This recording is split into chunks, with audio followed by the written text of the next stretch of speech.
오늘은 진교일권 속 가장 위대한 단장이자 육각형 사나이 엘빈 스미스에 대해 몰랐던 사실들을 알아보겠습니다. 어린 시절 엘빈의 별명은 바로 눈썹입니다. 짱구 못지않은 송충이 눈썹 때문에 친구들이 붙여준 별명이었죠. 심지어 애니 제작팀 내부에서도 눈썹 그리는 담당 애니메이터가 따로 있을 정도로 다른 캐릭터들보다 훨씬 두껍고 진하게 디테일을 잡았다고 합니다. 병사들의 사기와 연결된다고 믿어 깔끔한 외모 관리에 신경을 많이 썼습니다. 그래서 머리에 항상 일정 금액 이상을 사용했습니다.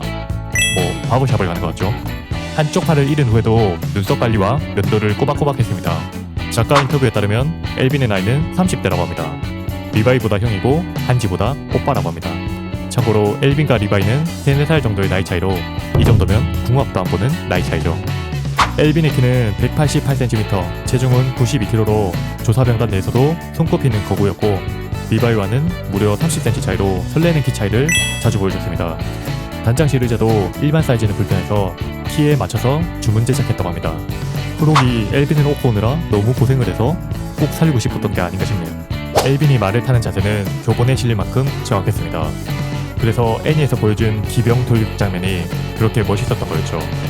여포에게 적토마가 있듯이 거구에 엘빈이 타는 전용 백마가 있었습니다.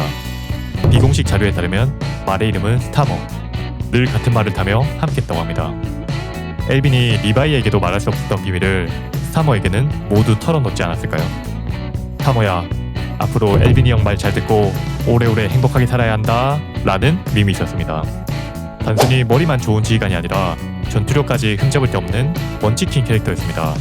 능력치에서 격투술 9점, 냉철함과 둔해전은 만점, 총점은 무려 무한대였습니다. LN97 작전 당시 오른팔이 잘린 상태에서도 입체 기동을 자유자재로 구사해서 가복거인으로부터 엘렌을 구출했죠. 입체 기동은 균형이 굉장히 중요하기 때문에 팔이 없으면 거의 불가능에 가깝습니다. 이를 봤을 때 전투력이 상당함을 알 수 있죠.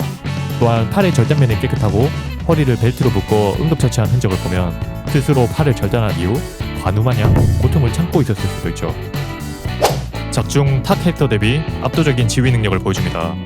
엘빈의 후임인 한지조에는 연구자로서는 훌륭했지만 엘빈에 비해 우유부단한 모습을 보였고, 아르민 역시 분대 단위의 전술에는 능했지만 병단 전체를 아우르는 대규모 작전을 이끌 경험이나 정치적 판단력이 부족했습니다. 엘렌 역시 충동적이고 감정적으로 행동하여 병단 전체에 혼란을 야기했죠. 마가트 대령을 제외하고 엘빈의 지휘력에 견줄 캐릭터는 단 하나도 없었습니다. 만약 엘빈이 초대형 거인 혹은 시조나 진교의 거인을 계승했다면 어떻게 됐을까요? 땅울림 없이 마레를 이길 수도 있지 않았을까요? 엘빈이 살아남아 마가트 대장과 대규모 전략전을 펼치고 빌리 타이버와 정치전을 펼치는 스토리도 굉장히 재밌을 것 같네요. 실제로 엘빈이 키스 샤리스에게 단장 자리를 넘겨받은 후 조사병단의 사망률은 통계적으로 줄었습니다. 전투 중 강경호 못지않게 기다려 라는 말을 많이 사용합니다. 리바이 같은 맹견도 멈춰 세울 만큼 카리스마가 있었죠. 리바이는 여성형 거인 포획 작전 당시 칼날과 가스를 보충하라는 엘빈의 명령을 들은 덕분에 미카사를 구할 수 있었습니다. 무모한 돌격보다는 신중하고 결단력 있는 지휘관의 모습이 돋보인 장면이었죠. 지휘 능력만큼 가스라이팅 능력이 굉장히 뛰어납니다. 엘빈을 죽이려고 온 리바이를 설득해 충신으로 만들어버리거나 동기였던 나일 도크 그리고 피키스 사령관을 설득해 왕정 쿠데타 계획을 세우고, 죽을 위기에도 자클레 총통을 설득해 결국 쿠데타를 실행합니다. 전투에서도 아무것도 모르는 신병들을 동기부여하여 거인을 향해 돌진하게 하죠. 얼마나 가스라이팅이 강력했는지 그 겁 많던 프록이 이후에는 애국전사가 돼버립니다. 엘빈은 어린 시절 벽안의 기억이 조작됐을지도 모른다 주장하다 결국 아버지가 죽임을 당하게 됩니다. 이때 죄책감을 느꼈고 동시에 가설을 주장한 것만으로 사람을 죽이는 걸 보고 강한 의심을 품게 됩니다. 또 엘렌이 최초의 거인이라 밝혀지자마자 곧바로 5년 전 월마리아 사건이 사실 인간의 소행이 아닌가 의심했고, 조사병단 내부에 거인이 있을 수 있다는 생각까지 도달하게 됩니다. 여성형 거인 포획 작전에서 적은 뭐라고 생각하나라는 질문을 엘렌에게 했습니다. 사실 모든 조사병단 인원에게 같은 질문을 했죠. 이 질문을 통해 반응을 살피고 이때 누군가 병 내부에 스파이가 있는 것 같다 라는 질문을 하는 인물이 있다면 용의자에서 제외하고 작전에 함께 참여시킬 계획이었죠. 거인과의 싸움이 끝나면 뭘 할 거냐는 리바이의 질문에 엘빈은 은퇴 후 가정을 꾸릴까 라고 농담조로 말했지만 사실 그런 미래 자체를 생각해 본 적이 없는 거였죠. 엘빈의 성우는 엘빈은 행복이 뭔지 모르는 인물이라고 해석할 정도로 사적인 행복을 버리고 어릴 적 꿈에만 매달려 있는 사람이었죠. 훈련병 시절 동기인 나일 도쿠와 함께 마리라는 여자를 사랑했습니다. 하지만 어릴 적 꿈을 위해서 이를 포기해야 했고 조사병단에 입단합니다.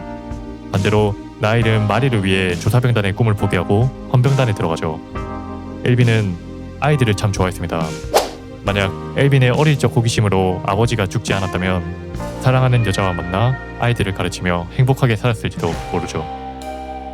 작가가 밝힌 바에 따르면 사실 월마리아 탈환 작전 중 리바이와 엘빈의 대화에서 엘빈은 꿈을 버리고 지옥으로 가라는 말을 유도하고 있었습니다. 그만큼 억지로 자신을 연기하면서까지 쫓았던 꿈과 죽어간 동료들과 아버지에 대한 죄책감으로 괴로워하고 있었던 거였죠. 이런 엘빈의 처지를 깨달은 리바이는 결국 꿈을 버리고 단장의 책임을 다할 수 있도록 엘빈을 설득합니다.